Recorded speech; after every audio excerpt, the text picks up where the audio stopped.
sector stakeholders to participate in discussion with more substantial commitments to cooperate. Mr. Vice President, in closing, Indonesia believes that our time window to make lasting changes in building capacity and resiliency to address health emergencies is narrow. Therefore, it is our collective responsibility is to seize the moment now to build a more resilient society. I thank you. I thank you. We shall now turn to the list of speakers for non-governmental organizations.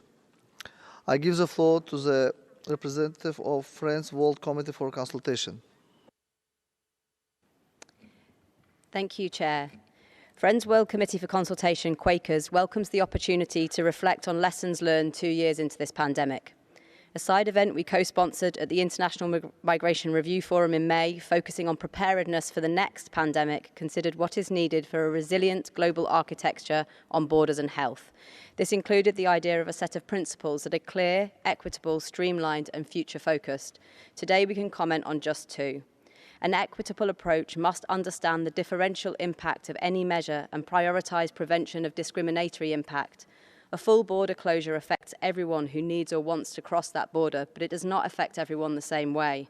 Any guidance must ensure that border governance measures in response to health crises do not create situations of vulnerability and, where possible, mitigate them.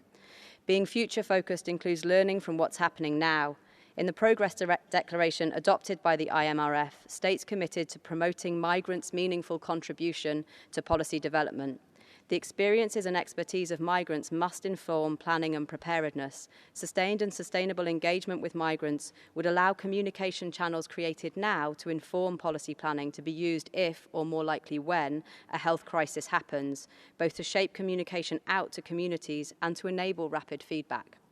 High Commissioner, what steps are needed to ensure that human rights are central to guidance on border governance in future health crises, recognising that this is about both national response and coordination amongst states? Thank you.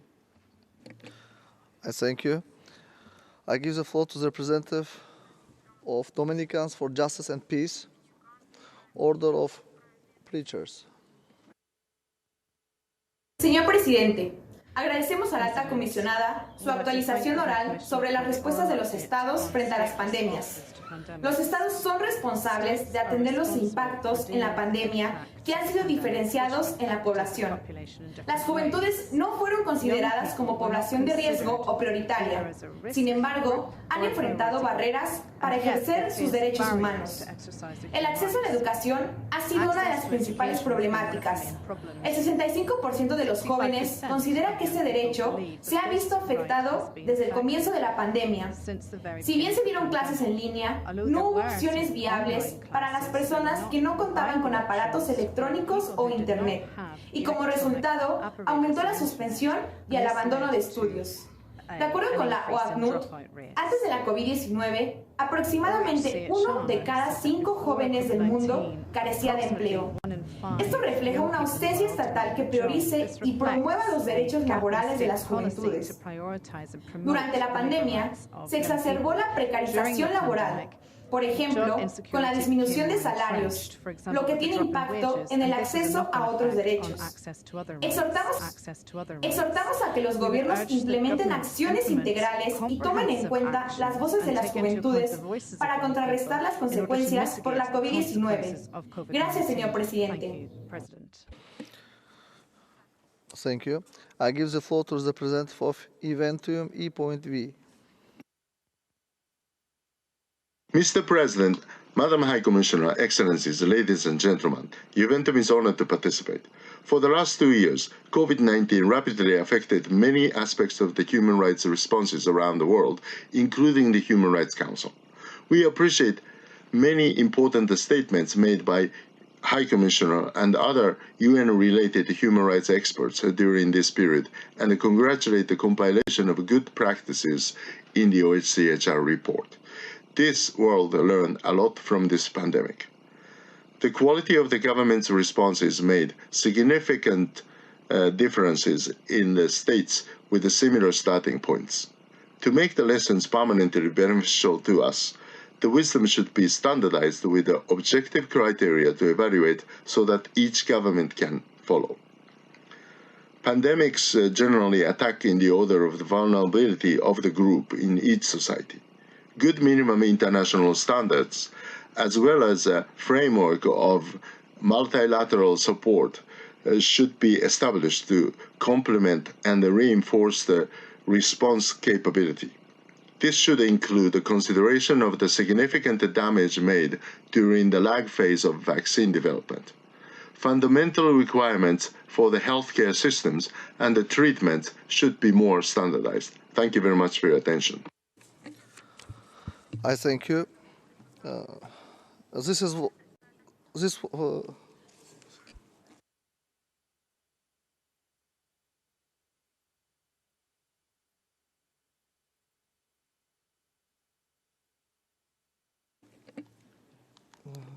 Ladies and gentlemen,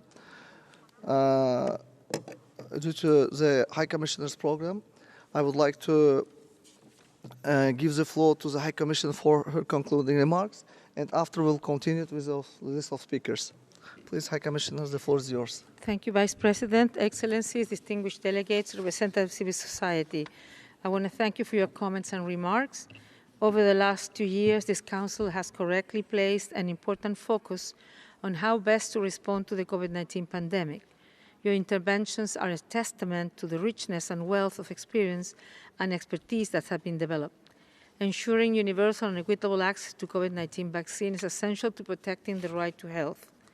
Fulfilling the human rights obligation of international assistance and cooperation between developed and developing countries is crucial to ensure that all relevant health technologies, intellectual property data, and know-how on COVID-19 vaccines and treatment are widely shared as a global public good. States must invest in global vaccine production and increase their capacity to distribute vaccine effectively. Concurrently, transnational research and exchange between developed and developing countries should be increased in order to diversify production and innovation in health, medicines, and vaccines.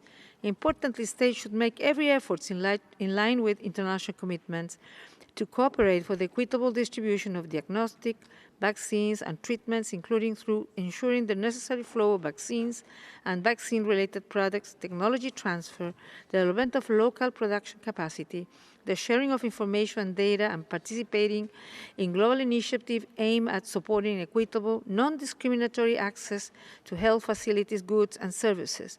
Transnational research and exchange between developed and developing countries should be increased in order to diversify production and innovation in health, medicine, and vaccines. Pharmaceutical products developed using public funding should not become the subject of pricing and distribution monopolies and should be treated as global public goods. States should put into place effective legal and policy frameworks, including with regard to human rights due diligence, to ensure that business enterprises involved with vaccine development, production, and distribution operate in accordance with their human rights responsibilities as set out in the guiding principles on business and human rights. One important point lays in addressing also vaccine hesitancy, a global threat that must be addressed by ensuring that factual and timely information on the pandemic and vaccines reaches all people, in particular the most marginalized, as part of the obligation to ensure access to COVID-19 vaccines. Managing misinformation and disinformation around vaccines, which can drive vaccine hesitancy, is a critical part of controlling the pandemic. Excellencies, colleagues, and friends, I believe that this is now time to start consolidating what we have learned about dealing with health emergencies. In this regard, I will request that Member States make a determined effort to share this lesson amongst themselves and work together to make the changes directed by the evidence. As a follow-up to this report, particularly and with a review to supporting Member States to apply human rights-based approaches to pandemic, my office would like to gather more information on whether and to what extent our recommendations have been implemented. We will be reaching out to Member States soon to request this information in more detail. In my earlier remarks, I mentioned the pandemics treaty process. We have seen that pandemics are health emergencies with the potential for devastating socioeconomic and human rights consequences, disproportionately affecting women, girls, and vulnerable and marginalized groups and individuals. As such, it is imperative that future efforts to prevent, prepare for, respond to, and recover from pandemic be fully grounded in human rights. In particular, a human rights-based approach into health emergency preparedness, response, and recovery should be integrated into the prospective World Health Organization Convention, an agreement on other international instruments on pandemic prevention, preparedness, and response.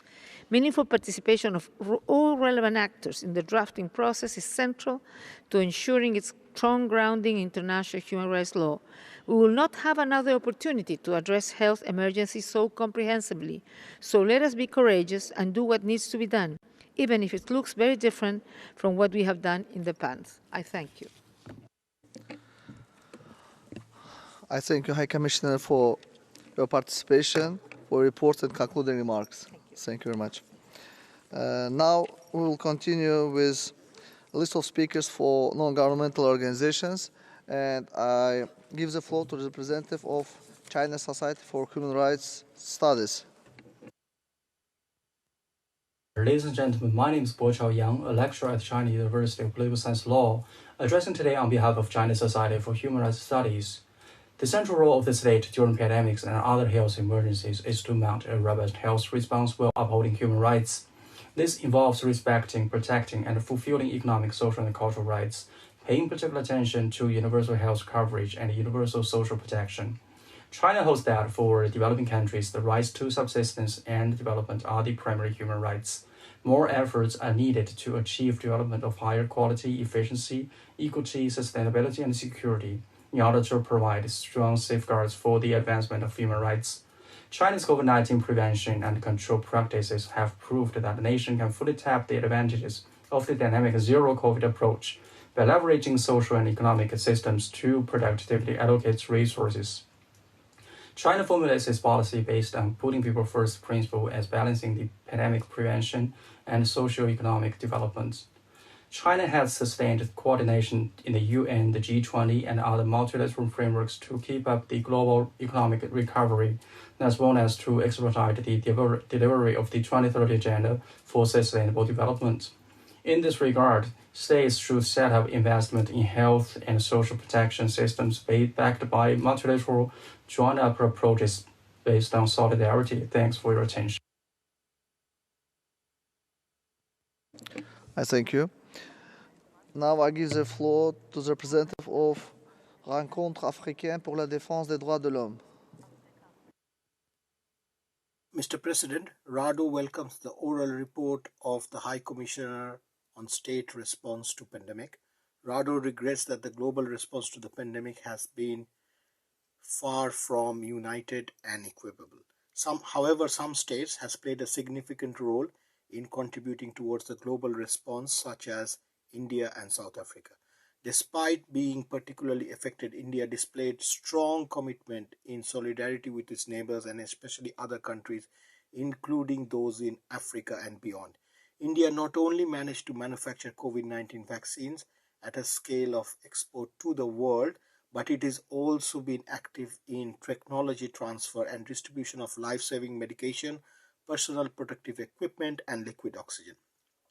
This has been a lifeline for the global pandemic and the people affected, and it is not short of a miracle what India has achieved during this struggle. South Africa has equally displayed strong commitment to its neighbors on the African continent. As remarked by World Health Organization, South African scientists and doctors should be commended for their willingness to share the life-saving information and medication, virus detection and sequencing technologies.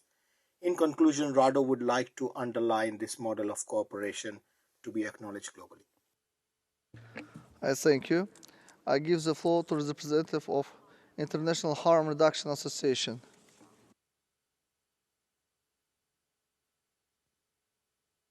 On behalf of 18 organizations COVID-19 and related government's policies, many overwhelmingly punitive, disproportionately impacted marginalized and criminalized communities, such as people in detention, people who use drugs, sex workers, LGBTI people, people in need of abortion, older people, and persons with disabilities. This led to widespread human rights violations and ineffective pandemic responses. This and other pandemics have shown us the importance of centering human rights in the public health and incorporating the guiding principles of legality, necessity, proportionality, and non-discrimination in any response. They also proven the critical role of communities and civil society in the effective development and implementation of public health measures. We urge the High Commissioner to reiterate that civil society participation is a key enabler of the right to health and a right to be guaranteed in national and international fora. We note that despite limited developments, the ongoing negotiations of a new WHO pandemic accord reserve limited consideration to safeguarding human rights and still do not allow for meaningful civil society engagement, particularly of criminalized and marginalized groups. We urge the High Commissioner and her office to proactively engage in the discussion at WHO, beginning with the INB resume session later this week. And we call on all member states to ensure that, as recently affirmed by 9 special procedures, this new instrument is grounded in human rights and center vulnerable groups and marginalized populations' right to health without discrimination. Thank you. I thank you.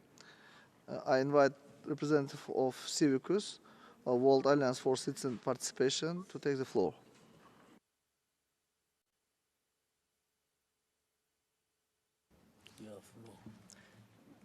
Thank you, Mr. Vice President, and thank you, High Commissioner, for your report. With the worst of the pandemic over, states and citizens look to the future while analyzing the actions taken in the past. With a clearer view, we see that many states acted with a heavy hand that adversely restricted civic space in the name of national health. We see that many states chose to use the pandemic as a veil with which to cover many ongoing and some new restrictions on civil society. And while supporting our societies in coping with the impact of prolonged lockdowns, many states ignore the needs of the sector by not including civil society in recovery plans and stimulus packages. Conversely, we see that civil society was resilient in the face of crackdowns. Civil society continued to organize, mobilize, and offer necessary services at a community level. We see that civil society played a crucial watchdog role and in many cases paid a heavy price. As we look to the future, to prevent devastating health and economic effects of another pandemic, we see that no response is good enough without the support of a strong, diverse, and capable civil society. It is for this reason that civil society should be meaningfully included in all post-pandemic processes, having been closest to the ground, including the pandemic treaty negotiations. States should increase their funding and access to resources for civil society and protect and promote the enabling environment for civil society. By doing so, states would be ultimately securing mechanisms, enablers, and spaces that they themselves need to work with, and for the societies they serve. When civil society is relevant and resilient, societies can count on the arenas for participation, confrontation, and solidarity needed to face the post-pandemic challenges ahead of us. We thank you. I thank you. I give the floor to the representative of Interface International.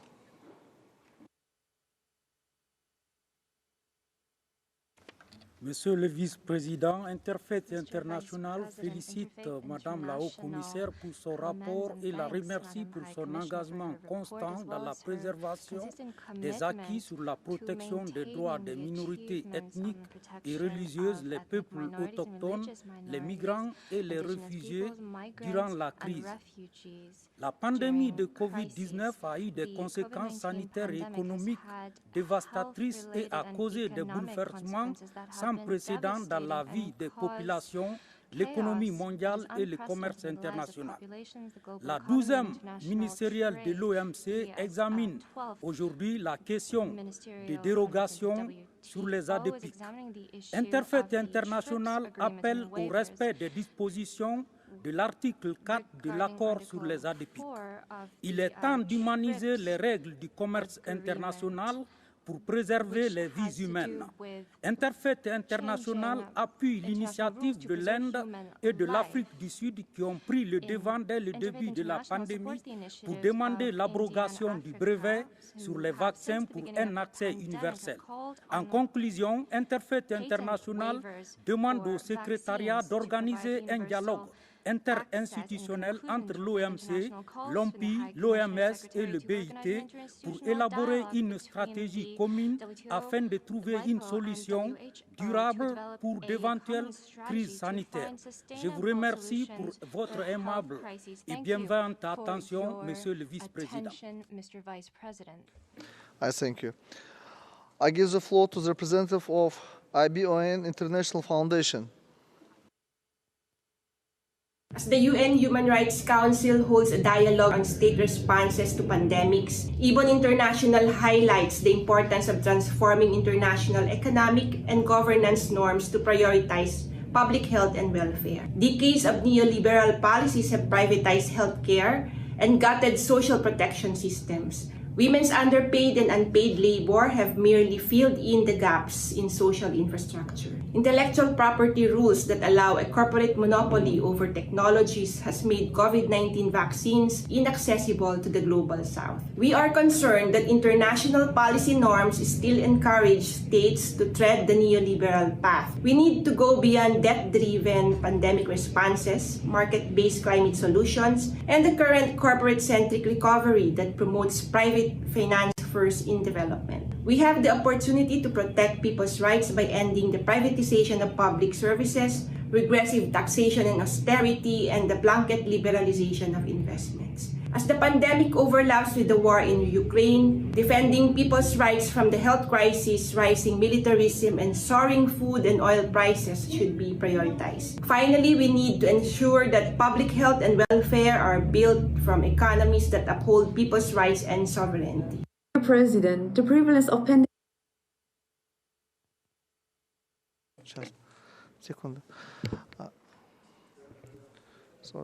Thank you very much. I give the floor to the representative of Charitable Institute for Protecting Social Victims.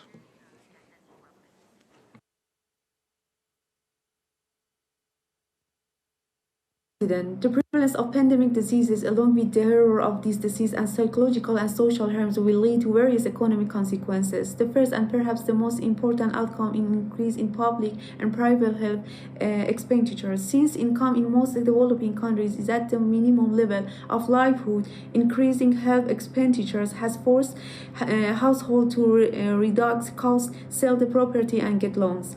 In this context, some studies have been done to evaluate the reduction of financial reserves at the time of HIV. The result of this research shows that the decrease in national saving, the amount of national saving, interest rate increase, and consequences the investments decrease. They can negatively affect the formation of capital stock and can reduce economic growth.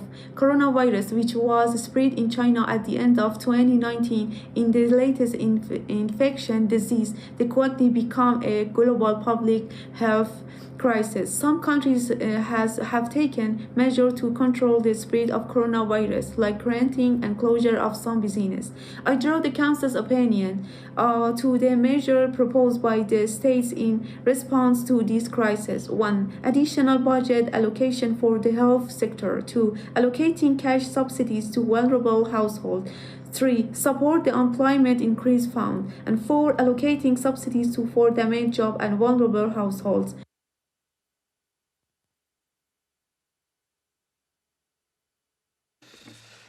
This finishes. Yes, thank you. This was the last speaker that we could accommodate for this dialogue. This brings us to the end of the interactive dialogue. We shall now take a small technical break before proceeding with the interactive dialogue with the special reporter on the situation of human rights in Eritrea.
Excellencies, ladies and gentlemen, we shall now begin the interactive dialogue with Special Reporter on the situation of human rights in Eritrea, who will present his report. The list of speakers will close in 15 minutes. I now give the floor to His Excellency Mr. Muhammad Abdul Salam Babikir. Excellency, the floor is yours.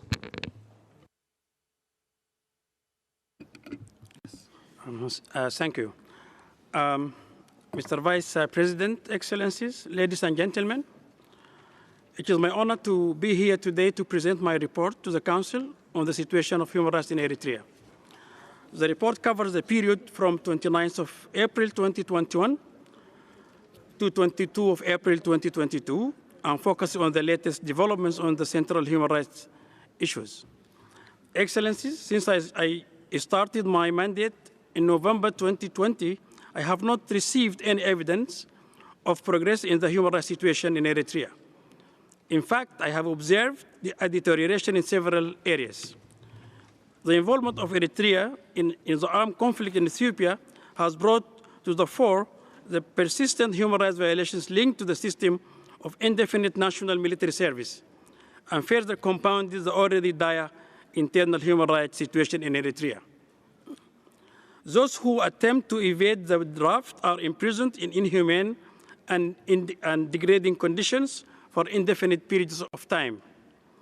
The authorities also punish draft evaders by proxy, for example, by imprisoning a parent or a spouse in order to force them to surrender themselves. I also received reports about the conscripts who were killed as they tried to escape from Tigray or from military training centers in Eritrea. GIFA, or rounds-ups for the purpose of military conscription, have dramatically intensified across the country. Thousands of conscripts have been forced to participate in the Tigray conflict, with men, women, and children being swept up and sent to fight in the front lines. Previously documented patterns of child recruitment by Eritrean forces have worsened, with witnesses referring to the roundup of children as young as 14. Refugees who had been kidnapped from Hetsas and Shemelba camps in Ethiopia in late 2020 have also been detained, punished, and conscripted. Over the past year, I have heard from dozens of Eritreans whose relatives had been forced to fight in Tigray. Their families had not received any official information about their fate or their whereabouts and live in fear that they may never return. The dismal human rights situation in Eritrea continued to push thousands to flee the country. At the same time, Eritrean refugees and asylum seekers face increasingly restrictive asylum and migratory policies, both in transit and destination countries. Eritrean asylum seekers are still being detained, refooled, and denied access to the asylum process in many countries. They face unspeakable violations and hardship in their journey to reach safety. The situation of unaccompanied children is particularly alarming. Much more needs to be done to protect Eritrean refugees and asylum seekers globally. I'm particularly concerned about the situation of Eritrean refugees in Ethiopia, where thousands remain in grave danger. I continue to receive reports of Eritrean refugees killed in attacks, as well as of preventable causes linked to access to food, water, and medicine in Tigray. This is an urgent matter that requires immediate action to protect refugees and other vulnerable populations. I welcome the efforts of the Ethiopian Refugees and Returnees Service and UNHCR to register and assist Eritrean refugees, and note with concern the difficulties that humanitarian actors are facing to operate in the Tigray region. The role of Eritrean forces is impeding the delivery of humanitarian assistance to refugees and other populations in need in Tigray for several months, is actually of grave concern. Eritrea made no progress towards the development of a minimum institutional structure able to protect and to ensure respect for human rights. Eritrea continues to lack rule of law a national assembly to develop and enact laws and regulations, and an independent judiciary. The lack of independent rule of law institutions and of proper administration of justice has actually far-reaching consequences for the protection of human rights and deprive Eritreans of the right to access justice. While in the context of the 2019 Universal Periodic Review, Eritrea agreed to strengthen the administration of justice, agreed to address impunity for human rights violations, and to ensure respect for due process rights. However, no progress has been made in this regard with regard to the implementation of the UPR recommendations. Conditions of detention in Eritrea amounts to inhumane and degrading treatment. Detainees are held in severely overcrowded spaces, in unsafe and unsanitary conditions, and without access to water, sanitation. Food is also scarce and inadequate, and access to medical attention is minimal.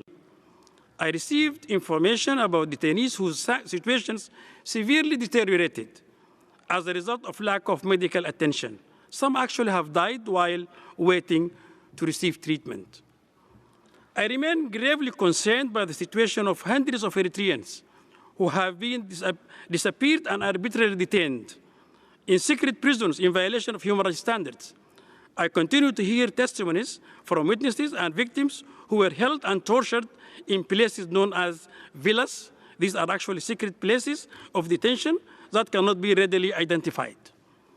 This practice continued to be widespread during the mandate period. I urge Eritrea to reveal the whereabouts of victims of enforced disappearance and to develop a transparent and efficient system for the registration of detainees. Civic space in Eritrea remains under the complete control of the authorities. The People's Front of Democracy and Justice, PFDJ, continues to be the only authorized party. There is no independent media.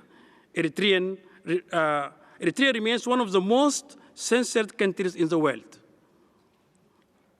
A group of 16 journalists, including Swedish Eritrean journalist and a writer, Daud Isaac, have now been disappeared for 20 years, making them the longest detained journalists in the world.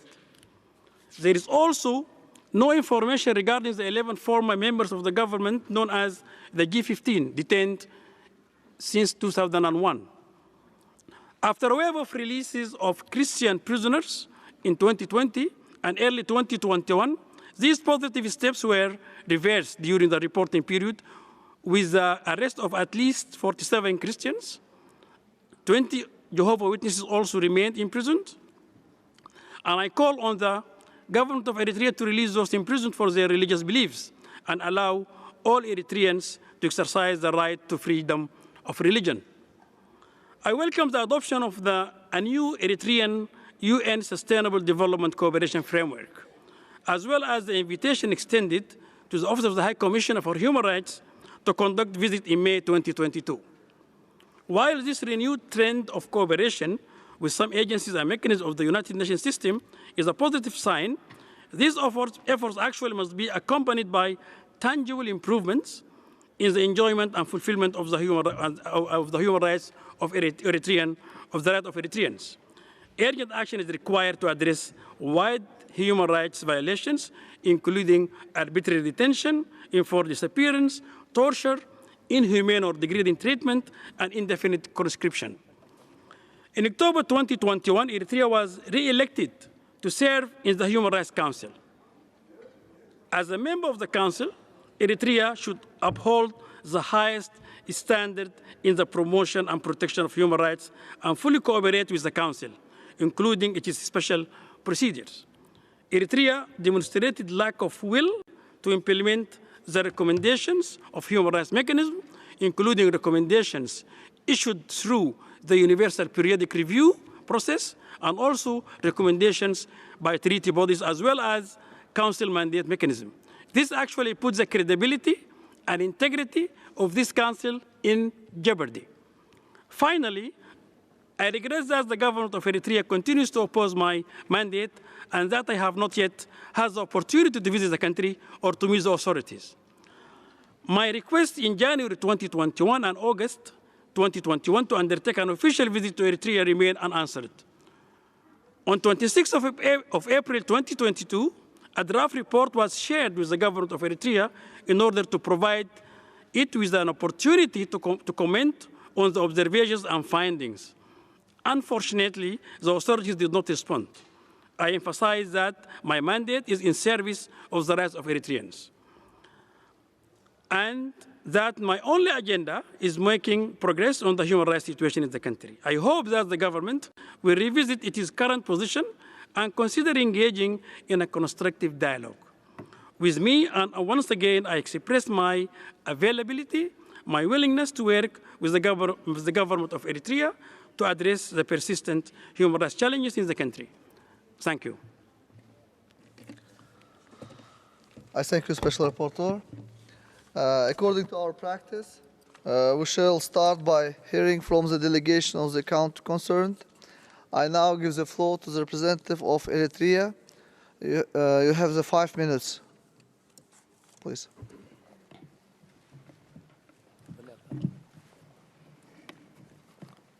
Mr. President, the mandate was established in 2012 as a continuation of the external threats pursued by a core group of Western countries with a hardline position on Eritrea.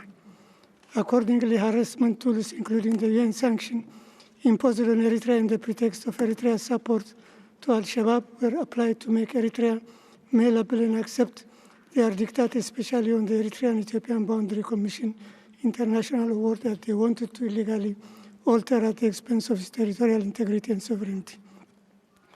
In this context, the Special Rapporteur, complemented by the Commission of Inquiry on Eritrea until it was retracted after 2 years, had been established to vilify, isolate, and destabilize Eritrea and serve as a continuation of conflict in the Horn of Africa. The TPLF minority government in Ethiopia served this ill intent until it was ousted from power in 2018, ushering a new dynamics of peace. The fact is, however, that human rights is mainstreamed in Eritrea's nation building, but like any nation, Eritrea faces human rights challenge which the government continuously works to address.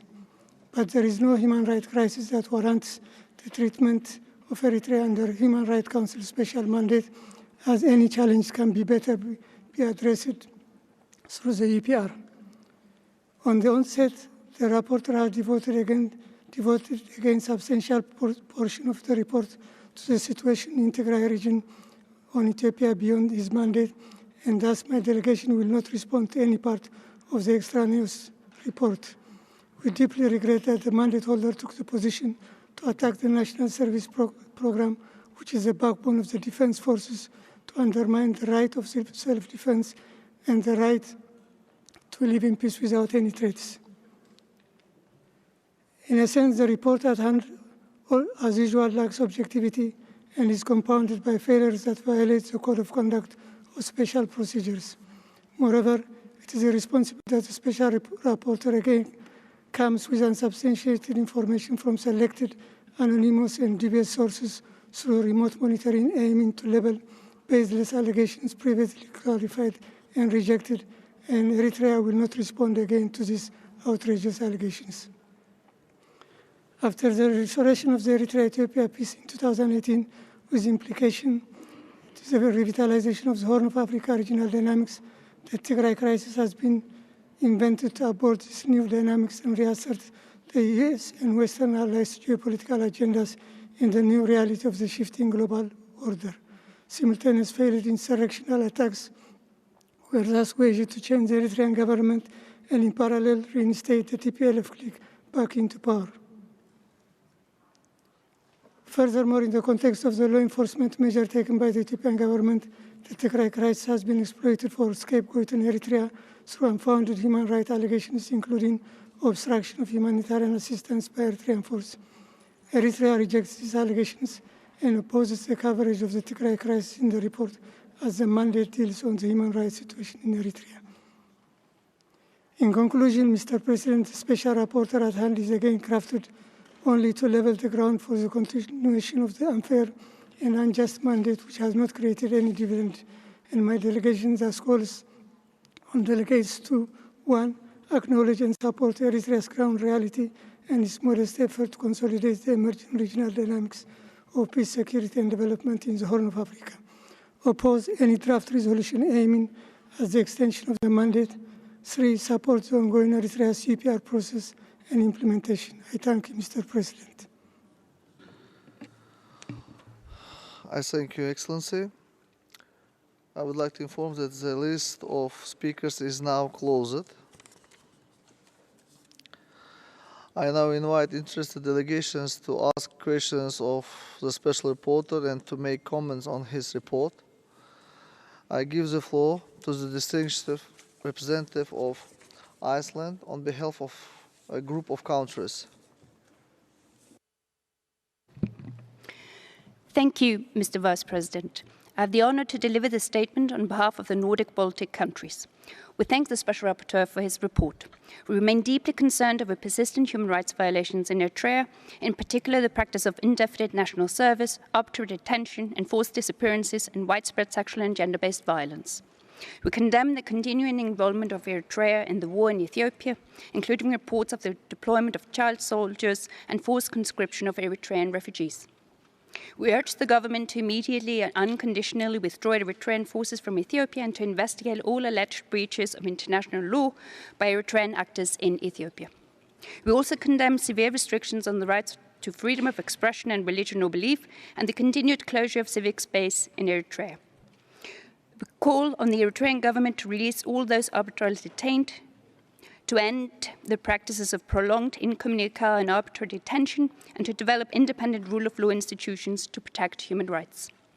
Finally, as a member of the Human Rights Council, Eritrea should uphold the highest standards in the promotion and protection of human rights and fully cooperate with the Council's mechanisms, including by granting the Special Rapporteur full and unhindered access to the country. I thank you. I thank you. Now I give the floor to the representative of European Union. Thank you, Mr. President. We thank the rapporteur and call on Eritrea to cooperate with his mandate. We call on the government to respect human rights and the rule of law, release all prisoners held for political or religious reasons, and end all arbitrary and incommunicado detention, enforced disappearances, sexual and gender-based violence, and the practice of indefinite national service, including the reported conscription of children. We further call on Eritrea to guarantee the exercise of freedoms of expression, religion and belief, and peaceful assembly and association, as well as land and property rights, including of foreign communities. The oppressive environment in Eritrea has forced many to seek refuge abroad. We condemn the attempts to silence dissent abroad by punishing family members who remain in Eritrea. It is imperative that Eritrean troops withdraw from Ethiopian territory. We call on Eritrea to cooperate with international investigations regarding IHL violations and human rights violations and abuses committed in northern Ethiopia, and are ready to support Eritrea in its cooperation with human rights mechanisms. Finally, the EU deplores Eritrea's stance with regard to Russia's aggression against Ukraine. Dr. Babika, how can the international community best assist you in monitoring the human rights situation in Eritrea? Thank you. Thank you, Excellency. I give the floor to the representative of France. Merci, Monsieur le Président. La France remercie le rapporteur spécial pour son rapport annuel et s'associe à la déclaration de l'Union européenne. Une fois de plus, le rapport souligne qu'aucun progrès tangible en matière de protection des droits de l'homme n'a été réalisé par les autorités érythréennes, alors même que l'Érythrée siège parmi les membres de ce Conseil et qu'à ce titre, lui incombe une responsabilité particulière. Les premiers signes d'ouverture au dialogue avec les Nations Unies ne masquent pas la réalité de l'absence d'engagement crédible des autorités en faveur du respect des droits de l'homme. Alors que l'Érythrée est partie à plusieurs conventions internationales, dont la Convention contre la torture et le Pacte international relatif aux droits civils et politiques, les détentions arbitraires, y compris dans des lieux tenus secrets, les actes de torture, les violences sexuelles et le travail forcé restent endémiques sur son territoire, et ce dans un climat d'impunité généralisée.